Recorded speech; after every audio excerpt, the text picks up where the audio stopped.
man, if you missed the show this morning, in the 7 o'clock hour, we had Nick McKinley on.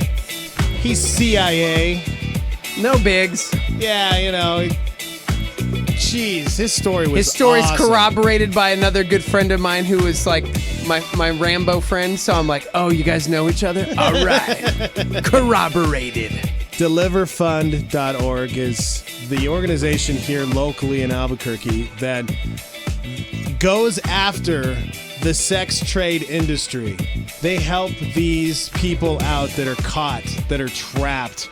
And we were just talking off air, and I'm like, dang it! Why can't we say all this on the air too? I mean, Yeah. it was just incredible stories. Yep. So today we are shining a light on Slavery Day, and we not only want to do it just today on February 25th, but we want to continue Amen. to do it throughout the year by helping out these people out there that God is given these abilities and amazing gifts, and I love hearing the different stories. Yeah. Because we heard from Nick, who grew up in this. He said this just the perfect model home in Billings, Montana. He was adopted by this family who just was perfect, he said, and raised in the church, and he ends up getting into the military, CIA, does these operations all over the world. And then God was preparing him throughout the whole time doing these operations to do what he's doing now, which is going after those people that are trapped in the sex trade industry. Yeah. Dude, when we started thinking about this day, I immediately thought of a very good friend out in Miami. And she does something about this, not just on February 25th, but she's doing something every single day with her tattoo shop and, man, through her life and her story. And I'll tell you what, I am stoked to bring in our girl, Amor Sierra, to the show. What's up, Amor? Hey, guys. How are you? It's just so good to be on again. I miss you guys like crazy. Dude, we just need to get out to Miami, probably warmer out there, beautiful, For sure. Yeah. For sure. Well, you have an open invitation, man. Heck Just come on yeah! out. We just need to convince Chip that there's a good reason why we need to broadcast from Miami. Yeah. Oh, man. Yeah. So I want to hear your story. Yeah, Dex, you don't know Amor yet? I don't know anything about you. I just know from what Steve Mateo told me that you're just this amazing girl. We have to get her on to talk about, her story. She's the bomb. So why don't you just start with that? Yeah, man. Well, I'm involved in anti-trafficking, and actually, like you said, I have a tattoo shop here on Miami Beach, and it kind of started off as a ministry, and I'll just go into a little history about how that ended up. But our ministry, we pretty much help survivors remove or cover up the tattoo that is actually forced on them by their captor. And the tattoos we've seen so many different shapes and sizes, from barcodes to names to dollar signs, and on necks, on hands, wherever. It's just such a horrific way of not only continuing to abuse these women, but now you kind of like almost mark them for life. So what we do is we help them by removing it through a process. It's kind of lengthy, so a lot of the survivors have just decided to cover up, which helps them as well. So you take off this brand and you put a beautiful butterfly or some beautiful flowers or stuff. And it's just been amazing. The last 2.5 years, May will be 3 years. And it's just been amazing to see these girls' lives change the minute you see, from the first time you see them. Now there's one of the first girls we helped back in May of 2013. We actually were interviewed on TV here locally last year, and just to see her story and where she's at today, and how much just that tattoo cover-up helped change her life and helped her kind of move on with life. Yeah. And that's super impacting. And it's an honor, really to be able to do this, months in and months out, glorifying God, using my shop as a platform to bring his light, in and help people in the name of Jesus, because what we do it in the name of Jesus. So it's just been a privilege and an honor. I mean, I pinch myself every day that I'm doing this. When I was there last year, I shared my story about how I spent 22 years in the corporate world. had climbed, the heights of corporate America, was making six-figure a year income. I mean, I really thought that was it. Hey, I'm retiring here. I've got benefits, 401k, blah, blah, blah, all that other material stuff. And, I remember saying to my bosses and my friends, like, oh, yeah, I'll be doing this forever. And within like a month, my spiritual mom calls me and she's like, hey, man, Amor, I got to ask you a question. I'm like, yeah, what's up? I'm like, I really sense, Holy Spirit asking me if you would quit your job to follow Jesus. And I was like, what? Quit my job? No. Yeah. Like, where I remember her even saying, like, you just said no. I'm like, yeah, I said no. And I avoided her for I was like Jonah. I avoided her for 5 months. I went the other way. Yeah. And about 5 months later, man, I started just freaking out and just sensing that I was literally going to quit my job. I mean, I literally spent 22 years building this up and, ended up quitting my job and coming and, talking to my pastors down here at Calvary Kendall, Pastor Pedro and the executive pastor, and just kind of telling them where I was at, that I didn't understand what that meant. I need to serve God.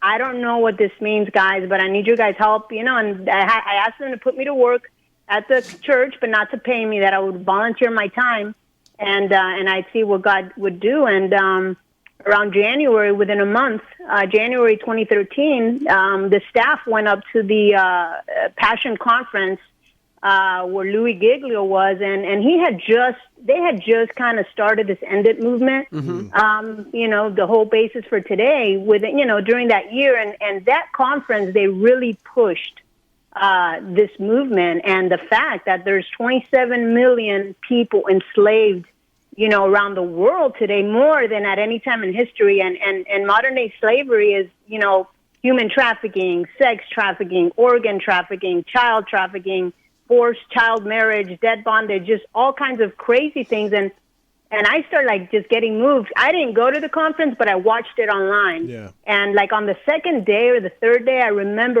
I was watching online, and there came a point where they were going to bring out a 12-year-old survivor. She was going to share her story, how she had been sexually trafficked since she was 8 years old. I think it was something horrific, but they blacked it out. So we couldn't see it, and there was just a message on the screen, talking about that, hey, due to the nature of this and to protect this young lady, we're going to black this out. Yeah. And while that was going on, I just started clicking away on the internet and just what is this? Because I was one of those people that, I'd done mission trips overseas a lot, and I had seen, sex trafficking and things like that overseas. I had seen the movie Taken, so I was an expert, so I knew it all. And I just never imagined that this stuff was happening here in the United States. And that kind of that gripped my heart. I wasn't sure yet if that's what God wanted me to do, but I got really moved and just started raising awareness, posting things on social media, doing more research, volunteering where I could. Talking to people about it. And around March of 2013, this article came out, a news story, big time here in Miami. It happened here, about this pimp and his wife who they had arrested, but they rescued a 13-year-old girl that they had been sex trafficking. But the key on this one, what got me, was that they had tattooed his name on her eyelid. And I was horrified. That led me to more research. I found another Christian tattoo business owner that had started the first ministry helping with this covering up of tattoos. At the time, there wasn't really a removal process, so it was still all, cover up. Yeah. And Chris Baker's his name. He's got a ministry called Inc. 180 out in Illinois near Chicago. And I just reached out to him and told him that, what could I do? And I wanted to be like his hands and feet in Miami, this and that. And he kind of said, yeah, awesome, man. Do you own a tattoo shop? And I was like, no, actually, I don't own a tattoo shop. I don't know what to do. And I go, but I will own a tattoo shop. And within a couple of weeks, I happened to meet the former owner of Miami Tattoo Co. And just through a fluke, as God would have it, nothing's coincidence. And we just started sharing, my heart and what was going on. And he said, hey, man, you know what? I'm doing so well on this, business venture I'm doing here with tattoo equipment. I'm selling my shop, but I've been waiting for the right person. And dude, that was April 2013. We closed May 2nd, 2013, and the rest is just, It's amazing how God works, Yeah. man. That's cool. Yeah, man. Amazing. That's so Yeah. cool. Doing what you love and just making an Yeah. impact. That's what it's all about, right Which, there. it brings up, to draw attention to it here locally in Albuquerque, we just had Nick on from Deliver Fund, and he was talking about your story, Amor, and how you're doing these incredible things in Miami. And he even said, man, if we could get a tattoo artist in Albuquerque to do, man, like half the work that Amor is doing out there, it would be crazy. He said they have girls literally just lined up, waiting That for would love something this. like this. Because we were talking off air about the perspective of bringing in a girl and sharing her story. But you, Amor, you obviously, being that you guys are doing this great work at Miami Tattoo Co., talk about what it's like, your interactions with these girls who have been trafficked. I mean, let me tell you, it's different. It's opposite extremes. I mean, like this young lady that I mentioned, my first interaction with her. Well, I had the guy I told you in Chicago had reached out to me because he had someone in Tampa in an organization, and they, he couldn't fly down. So that was how we made the connection. So the Tampa connection. She runs a ministry out of a church up there in Tampa. She drove two girls down, two survivors. She's a survivor herself and now runs a ministry. So they drove them down, pulled up on a Friday night. It was probably like 8 o'clock at night. And they got out of the car, I hugged the one girl, shook the other girl's hand. And then this one young lady comes out of the back seat of the car and takes off running down Washington Avenue. And the ministry leader runs after her. And I'm like, what? And, it was just weird. So we ended up working that night on one girl that had a tattoo on her neck. And this other young lady that, I'll just call her Amy. This other young lady just stayed in the corner of we have a back room set up with two stations. And that's kind of where we work on and help the survivors. So their privacy is protected. Right. And she just stayed in the corner, almost like facing the corner. She wouldn't talk. She wouldn't know anything. You couldn't even get near her and touch her. So I couldn't even shake her hand. So it was just like, okay, Amor, just chill. I just started praying, so it was kind of all in prayer. The tattoo artist, was also a Christian, and he prayed. And so we did this one this one cover up. We set up the appointment for the next day. So they left, came back the next day. Again, the girl's just super, just nervous and afraid. And her cover up probably took like 6 hours because it was huge. And as it was happening, it was kind of on her hip, so she was still in kind of an awkward position. So we were trying to just be very cautious and careful not to make her feel any kind of weirdness because of the kind of awkward position. And man, once that tattoo was done and she looked at it in the mirror, she held the mirror against her hip and just started crying. And it was like these chains were just broken off her, and like the veils just started coming off of her. And she got up and started hugging us and thanking us, and like her whole life changed. And this is a girl that now, fast forward 3 years later, I mean, both of those girls after that were able to go and testify against the captive pimp. That guy went to jail. This young lady now that thought could never have a normal life got her, she had some kids, she had two daughters that she hadn't seen, because she was taken, and has a life with her kids. She's engaged, about to be married, walking with the Lord. And when we did this television interview, it's kind of hard to get survivors, to come on, Sure. So I remember the producer just telling me, is there any way you can get a survivor? I'm like, I can't, I'm not even going to put them in that position. I want to protect their privacy. So like, we don't even post pictures of the tattoos. Like if I ever even post, it's just a shot of my guy, and I'll say something like, we're, doing this, blah, blah, blah. And I finally said, well, you know what, I'm going to give this ministry leader a call and see. And I called the young lady in Tampa, and I said, hey, man, they're doing a story about what we do at Miami Tattoo Co. down here on local news, and was wondering if you'd be interested to have him call you and do something. And she was like, no, we'd love it. Then she tells me that this one girl who we're calling Amy was all for it. And I was like, you're kidding. And she comes on this, interview and just talks about how this changed her life. And And that's so amazing to see. And that's like a win-win story. Yeah. But then I've had other cases where I have this one young girl, I met her at 19, working on 4 tattoos. We're doing removals, and she just continues to run away and go back to the life because she's caught in that invisible line that they call. There's like those first 6 months that are very difficult because they've already been seasoned and abused and made to feel like that's all they're for. And at the same time, they're loved by these sick people. Yeah. So now they've got this Stockholm syndrome thing. So they come out into the real world. Now they're rescued, but they almost want to go back. Yeah. So I've got that situation with that young lady. Then I've had the case where not even 3 weeks after that amazing story, I get 2 more.